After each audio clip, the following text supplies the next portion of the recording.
ayan mga Lodi, update po tayo dito sa OKX nung ina-update ko po kayo dito kung paano mag-earn. At ngayon tuturuan ko naman kayo kung paano mag-withdraw So dito po is kumikita na po tayo ng 589 pesos dito ng libre So ang ginagawa lang po natin is dito po sa invite Click nyo lang po dito yung invite and makita nyo po dito is pwede na tayo makapag-earn ng 100 USDT sa isang buwan dito pag maka-invite tayo ng 5 tao na mag-deposit po ng worth 50 US dollar. Okay, so ngayon tuturuan ko naman kayo kung paano ma-withdraw yung pera na na-earn nyo dito katulad dito sa akin. Okay, so ito po yung total na na-earn ko dito, nasa 142 US dollar na po siya, and yung iba na withdraw ko na. So ngayon ipakita ko sa inyo kung paano ito ma-withdraw papuntang GCash. Okay, so back tayo dito.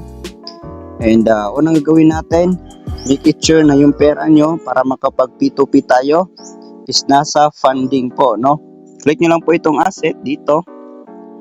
Okay, tapos makita nyo po yan dito sa allocation kung saan nakalagay yung pera nyo. Kung nasa trading, kailangan nyo i-transfer dito sa funding. So ang gagawin nyo para ma-transfer, meron pong arrow dito, ito parang convert sign.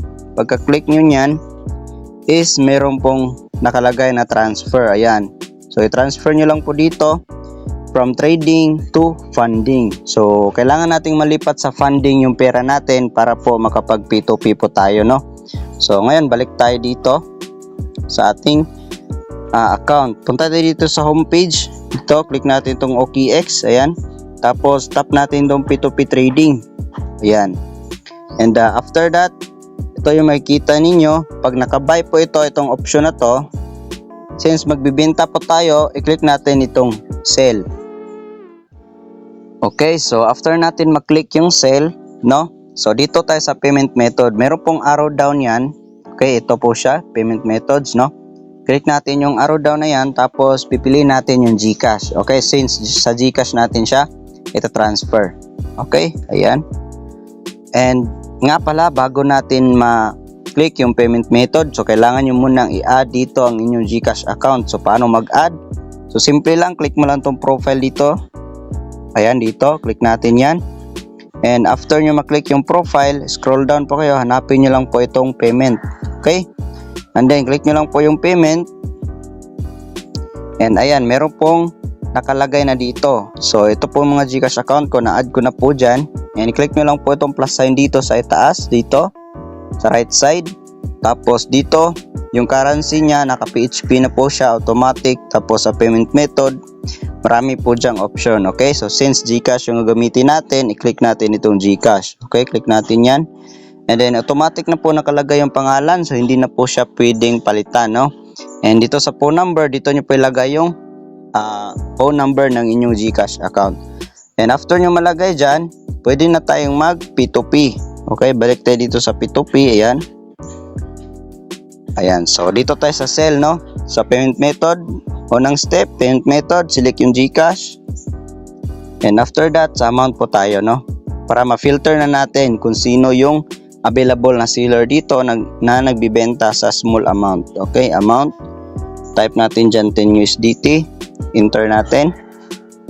Okay, so ito po yung trader na to. Ito, makita nyo po dyan, and then online po siya. So make sure na titignan nyo din yung seller or buyer dito kung magkano na yung total transactions niya. Okay, at saka sa completion, okay, or completion, sorry. And then makita nyo dyan, ang dami pong seller talaga yan. So since ito yung mas mataas yung price, ito 58.83 yung bawat USDT. So dito tayo magbinta, click natin itong sell. Ayan. And after that, click natin itong max dito. Ayan, so ito yung total ma-receive natin, 588 pesos. So click natin yung sell. And after that, automatic po masiset dito yung payment method nyo. So for example, marami kayong na-link na account dito at gusto nyo dun sa ibang account mapasok. So pindutin nyo lang pong arrow sign dyan. Okay, ito. Tapos merong option dyan, click natin to. Okay, and then after that, click natin itong sell. Ayan, so i-verify lang natin to prove na tayo yung owner ng account na to. So verify ko lang gamit yung passkey. Okay, so antay lang natin. And after that, no, so ito na po siya. Kailangan na nating i-chat dito yung buyer, no. So since magbibenta tayo, so ang tawag sa kanila is buyer. So kung bibili naman tayo, so sila yung seller. Okay? So chat natin dito. Online. Okay, so ito po yung chat natin. So ngayon, antayin lang natin to na mag-send siya dun sa GCash natin. So i-post ko muna saglit at balikan ko kayo pag na-release na yung pera natin. So dito makita nyo po sa aking GCash account. So wala pong ibang laman to. 200 pesos lang po yung laman sa account na to. And titignan natin mamaya kung magkano yung isi-send niya. So makita naman yan dito, which is madadagdag yan dito sa balance natin. So balik tayo sa OKX.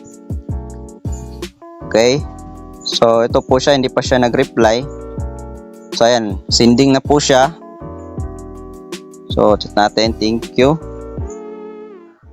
Ayan, so ganito lang po yung gagawin nyo. Kausapin nyo lang po yung seller or buyer para po malaman na active po. So ayan, kung makita nyo dito, nag-send na po siya ng receipt. Ibig sabihin po nito is okay na. So check natin sa ating account for confirmation lang. So ayan, nakita nyo, nadagdag na dito sa balance natin. So next na gagawin natin, balik na tayo dito. And then click natin itong release crypto. Ayan. And so check natin to. Ayan, release crypto. And then verify lang po natin. Okay, so wait lang po natin na ma-release na. So ayan, makita nyo dito, order complete na po siya. So ibig sabihin nito is napasa na din natin yung balance natin sa OKX papunta sa kanyang merchant. So back na tayo. Ayan, so makita nyo dito, pwede natin mag-review dito. So lagay lang natin dito is mabilis. Okay. So shout out po sa merchant na to. So ma-flex natin to dito sa channel natin. So ayan. So ito na po yung pera natin, nabenta na natin. So back na tayo.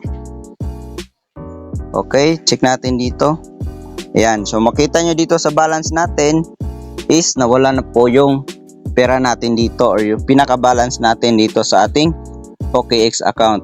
Check naman natin dito sa ating GCash account. So ito na po siya, pumasok na po siya dito. Okay, check natin dito.